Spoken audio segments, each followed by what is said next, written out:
Darkness came without warning. It wasn't just a flicker or the occasional power outage that townsfolk blamed on the aging grid. This was absolute. Streetlights gone, engines dead mid-turn, cell phones turned to bricks. A silence followed that was unnatural, thick and pressing, like the world had exhaled and refused to breathe back in. Nathan Gray stood on his porch, the remains of a disassembled radio cradled in his palms. He blinked into blackening sky. The hum of civilization had vanished. No cars, no distant barking dogs. Only the faint hiss of wind through dry leaves and the low thud of his heartbeat in his ears. He looked at his street. Neighbors frozen in their doorways, flashlights already flickering as if energy itself had abandoned them.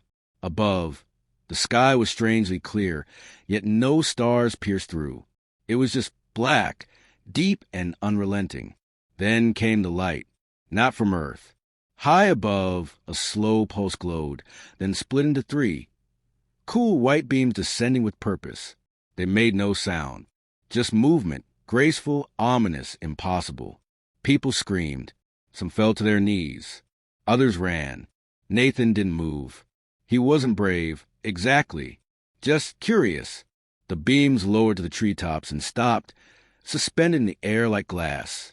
From within each light, figures emerged, tall, lean forms with eyes that seemed to soak in everything and give nothing back. He didn't know how, but he understood instantly. They weren't here by accident. Later, Nathan would struggle to recall exactly when the beings made it to ground. One moment, they were distant and unreal. The next, they stood across from him, no more than 10 feet away. Their skin bore the texture of misted stone, and their mouths didn't move.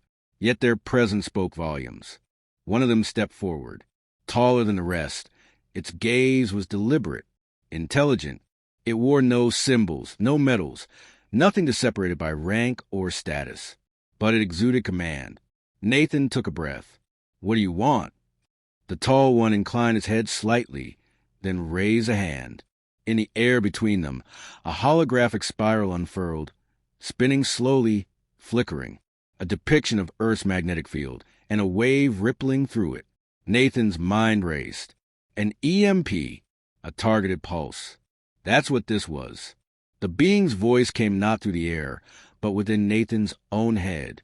A simulation. Observation. Your reaction is data. You shut everything down, Nathan said slowly, eyes narrowing. You killed power across the planet to watch us? To learn. His hands clenched, not in anger, but in restrained calculation. Around him, his neighbors were shouting. Someone threw a rock. One of the smaller aliens caught it midair without flinching. Another stepped back into the light beam, vanishing instantly. Nathan stared into the large, dark eyes of the professor, because that's what he now thought of it as. Not a soldier, not a conqueror. This was an experiment, and he was part of it. He gestured toward the darkness. People are going to panic. They're going to turn on each other. The professor didn't respond. But something inside Nathan shifted. A current of old memories surged. His childhood spent in garages, building with his dad. Magnets. Copper coils. The smell of solder and burnt fingertips. Candlelight when hurricanes knocked out the grid. He didn't need a smartphone to survive. He took a step back and spoke low, more to himself than anyone else. No power, no machines, but physics still works. He turned and went inside. In the half-dark of his basement, Nathan dug through shelves. His fingers grazed old coils, rusted gears, mason jars half filled with wires and washers. He grabbed what he could, salvageable parts, batteries, dead most likely, and a wooden box he hadn't touched in years. Candles flickered to life around him. He laid everything on the table and cleared space. The professor stood silently near the stairs, watching but not interfering. Nathan set to work. He wound copper around iron nails, arranged magnets in a crude rotating frame, spliced wires with shaking hands. Sweat gathered at his brow. It had been years since he built anything more complex than a garden lamp. But desperation had its own clarity. The aliens wanted to see how humans responded. Well, he'd show them, not with weapons or riots, with creation. An hour passed, maybe two. Time no longer tracked normally in this dead, electric-less world. The candlelight cast long shadows on the wall. The faint, steady scratch of metal against metal was the only sound. Nathan worked in silence, lips pressed tight, mind a whirlwind of calculations and instinct. His hands moved faster as the device took shape, a crude magnet generator, powered by motion and belief. Behind him, more of the aliens had gathered, their heads tilted, eyes wide, fascinated. They didn't speak. Not a word. Nathan finished the final connection, twisted the makeshift crank, and hesitated. He looked up, breathing hard. If this works, you'll see what we are. He flipped the switch. The bulb flared. A warm, yellow glow bloomed in the darkness. Not much, but enough to paint the room in amber light and catch the stunned expressions of the watchers, alien and human alike. It was light born from scrap and stubbornness. The professor stepped forward, eyes reflecting the filaments flicker. His voice entered Nathan's mind once more, softer this time. You restore with understanding. Nathan smiled faintly, breath catching in his throat. We adapt. That's what we do. Outside, the world was still dark. But here, in this forgotten basement filled with rust and wax, a sun had been reborn. And it was only the beginning. The light bulb glowed for 13 seconds. It sputtered, dimmed, then faded to black. Nathan cursed under his breath, staring at the still warm glass as if willing it to ignite again. Around him, the aliens remained silent, statues in the candlelit gloom. Their wide, unblinking eyes stayed fixed on the device, their faces unreadable. He couldn't tell if they were disappointed or merely recording. He adjusted a coil, tightened a copper wire loop with his thumbnail. The machine was crude, bare-bones engineering. It had no capacitors, no real insulation, just magnets, wires, friction, and a whole lot of hope. It was a miracle the bulb lit at all. You could help, he muttered, half to himself, half to the tall figure he'd begun calling the professor. The being tilted its head in acknowledgement, but said nothing. Nathan straightened up, wiping his hands on his jeans. Sweat clung to his neck, the air thick with candle smoke and metal. He was exhausted, but his mind refused to rest. Somewhere out there, the world remained silent and powerless, a globe suspended in digital death. And here, in a forgotten cellar, a single human was trying to restart it all. He knew this wasn't about electricity. Not really. It was about reaction, adaptation. The aliens had triggered an extinction-level technological event and stood back to watch what humanity would do. Fight? Panic? Submit? Or build? He reached for another strip of copper and began rewinding the coil more carefully this time. You want data, he said aloud. You're going to get something real. One of the smaller aliens stepped forward. It moved with unsettling fluidity, crouching beside the table, fingers hovering inches from the device. Nathan tensed but didn't stop working. The creature looked at the winding mechanism, then at Nathan, its expression almost inquisitive. You curious? Nathan asked, glancing sideways. Yeah, me too. He gestured at the part spread before him.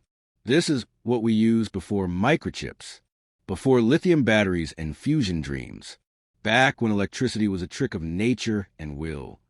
The alien touched a broken flashlight beside the table, then drew a symbol in the dust, a spiral intersected by a jagged line. Nathan recognized it, magnetic interference. It was asking a question. Yes, he replied. EMP wipes the grid, fries everything modern. But not this. He held up the small rotor, the copper gleaming orange in the candlelight. This still works. Because it's simple. Because it's physical. No code. No software. The alien sat back, almost respectfully. Nathan returned to the generator. He reinforced the contacts, replaced the bulb with a smaller, more durable LED salvage from a reading lamp upstairs. The magnets were weak, scavenged from old speakers and a ceiling fan, but if he aligned them right, if he could reduce resistance, he turned the crank again. The LED blinked, then lit, dim, steady, unwavering. The room brightened, just slightly, but it was enough to see the glimmer of recognition in the alien's eyes. See, Nathan breathed. We're not helpless. We don't need your technology. The professor finally stepped closer. For the first time, it raised a hand not in gesture, but with a tool, sleek and curved, glowing faint blue at the tip. A universal scanner, maybe, or a translator, but it didn't use it. Instead, the professor knelt opposite Nathan, reaching slowly for a spool of wire.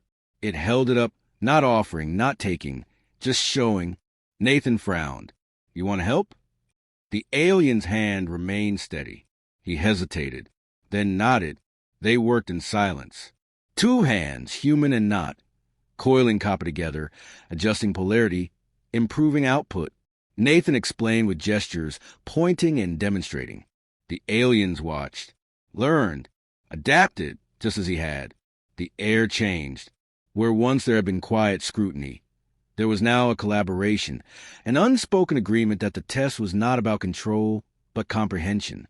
The aliens weren't gods come to judge. They were scientists in the purest sense.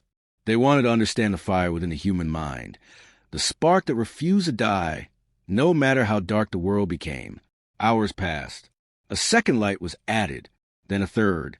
Nathan began to rig a crude storage unit, using salt water and scrap aluminum to trap excess charge. The candle supply dwindled, but the electric glow now danced brighter in the basement, pushing back the void. Nathan looked at the professor. Why this test? He asked, leaning back against the workbench. Why now? The alien considered for a long moment, then finally spoke, not telepathically, but with sound. The voice was gravelly, not quite human, but clear enough. Your world accelerates without caution, consumes without pause. We simulate failure to measure resilience. Nathan swallowed. So we're just part of your experiment? You are the only variable, the professor replied. Destruction reveals design. Nathan stared at the soft glow of his makeshift grid. And what did you see? The professor's head tilted slightly, eyes reflecting amber light. Anomalous creativity. Adaptive stubbornness. Nathan laughed once, short and sharp. Yeah, we're good at that. The professor nodded. More aliens had gathered now, watching as Nathan connected the lights to a rudimentary switch system. One pressed it gently. A bulb flicked on. A ripple of what could only be described as awe passed through the room. This wasn't just data anymore. It was demonstration. Nathan moved back to the table, arranging the wires into cleaner loops, tightening bolts. His fingers ached, but his heart raced with purpose. He wasn't just surviving. He was proving something, not just for humanity, but for himself. The professor turned toward the others and emitted a low, harmonic pulse, a language of sorts. The others responded with a similar tone, then dispersed into night, vanishing into the waiting beams of light. Nathan stood still, uncertain. They're leaving. The professor remained. A pause stretched long and slow. You have restored illumination in absence of infrastructure, it said. This fulfills the criteria of innovation under constraint. Nathan folded his arms. That's fancy for you past. Your species remains unpredictable. A faint smile touched Nathan's lips. Good. The professor rose to its full height. The simulation ends soon. Power will return to your world. But the memory must remain. I don't need a memory, Nathan replied, looking at the soft light strung across his basement. I've got proof. The alien turned, and for a moment, Nathan thought it would vanish like the rest. But instead, it placed the scanning tool on the table beside the generator. A gift? A parting token? Then it was gone. Just Nathan, and the steady glow of human perseverance. Outside, the world remained black, but inside the light was winning. The stars returned the following night. One by one, pinpricks of silver emerged across the sky, no longer obscured by electromagnetic haze or alien manipulation. Nathan stood in his backyard, the cool air brushing against his skin, and stared upward with a strange mixture of reverence and uncertainty. Power hadn't returned, at least not yet, but something in the world had shifted. The sense of artificial stillness had lifted, replaced by a raw, exposed quiet that felt organic, even ancient. Inside, his basement generator hummed with steady purpose. 3 LED bulbs lit the space with a faint amber glow, casting soft halos against the walls. The room had transformed into a makeshift sanctuary. Not just a light, but of something more rare, earned knowledge. He had turned rust and wire into power, and in doing so, had turned curiosity into defiance. But Nathan was not alone anymore. News spread, word of mouth mostly, a strange echo across a disconnected world. People walked miles for answers. They came on foot, through darkened suburbs and over quiet highways, guided by rumor and hope. By the third evening, there were 10 strangers gathered at his door. They didn't knock. They stood in silence, blinking into the light spilling from his windows, faces pale and hopeful. He recognized the look, the need to believe in something, anything that still worked. Nathan didn't speak. He simply stepped aside and let them in. Inside the basement, he showed them the generator, the winding system, the saltwater batteries. He explained how copper and magnets still held power, even when the world's technology didn't. They listened, not just with ears, but with everything. They weren't engineers or electricians. They were teachers, cooks, students, bus drivers. But their eyes gleamed with the same light that filled the room. He taught them what he knew, not in lectures, but in hands-on motion, winding coils, testing connections, salvaging parts from broken appliances. No one asked about the aliens. It was as if they knew instinctively that those visitors weren't gone, just watching. On the 6th day, the power flickered back across parts of the city. There was no announcement, no official statement, just a low thrum from somewhere in the distance, and the blinking of forgotten appliances struggling to reboot. Streetlights flashed, went dark, then lit again. Homes hummed softly with dormant life reawakening. Nathan stood on the porch and watched the glow return to his neighborhood. Relief should have come with it, but it didn't. Instead, a new unease took root. The generator in his basement still worked. The lights he and the strangers built with their own hands still burned. But outside, power came from unknown hands. Unseen switches flipped somewhere by unseen people. The same people who hadn't said a word during the blackout. No explanations. No warnings. Just a silence that extended far beyond the absence of electricity. The strangers gathered in his living room that night, exchanging quiet looks. "They gave it back," said a woman named Delia, a high school science teacher, "but only after watching what we do without it." Nathan nodded slowly, a test of dependency. "They saw who adapted and who didn't," added Martin, a former mechanic. "They cataloged us like specimens." "They didn't just watch us," Delia replied. "They judged us." Nathan didn't respond. He was staring at the alien tool, still lying on his workbench. Sleek and inert, it hadn't reacted or pulsed since the professor left it behind. But he couldn't bring himself to touch it again. Not yet. That night, dreams returned to him, vivid and sharp. He saw the professor standing in a white void, surrounded by stars and lines of energy. Its voice echoed, not in English, not in sound, but in symbols cascading like waterfalls of meaning. Knowledge without wisdom, power without humility. He woke with the words burning in his chest. The world outside moved on, but something had broken, or perhaps been revealed. Stores reopened. Radios buzzed again. The internet flickered to life in bits and pieces. But the blackout had left a scar deeper than inconvenience. It had exposed fragility, how thin the line was between civilization and chaos, between trust and truth. Nathan kept building. Others followed his lead. Small communities formed, clusters of neighbors rewiring wind-up radios, crafting small-scale power grids from scrap. They weren't anti-tech. They were post-fragility. No longer passive recipients of power, but stewards of it. A quiet movement sparked, not from rebellion, but from resilience. The aliens did not return. But every so often, Nathan would see something in the night sky. A flicker, a silent beam cutting across the stars, vanishing before he could fully grasp it. He stopped trying to record it. Some things were not meant to be captured. He turned the alien device over in his hands one morning. It felt warm, though it hadn't been connected to anything. He finally dared to press the glowing panel on its surface. A pulse of light emerged, then coalesce into a holographic pattern. Spirals within spirals, magnetic fields overlapping with human brain waves. A voice followed. The outcome has been logged. Your kind reclaims the light, not with dominance, but with determination. Nathan stared as the hologram faded. Not a message for the world, just for him. Proof that the professor had seen what it needed to see. His hands trembled as he set the tool down. He looked toward the basement stairs, where the hum of his generator still persisted, steady and patient. He didn't know what would come next, but he knew this. The world had been watched, measured, and, perhaps, found worthy, not because of its strength, but because, even in the dark, it reached for the light. Rain fell for first time in weeks, soft and steady, drumming against Nathan's roof like a calming metronome. He stood by the window, watching it beat down the glass, his mind somewhere far beyond the horizon.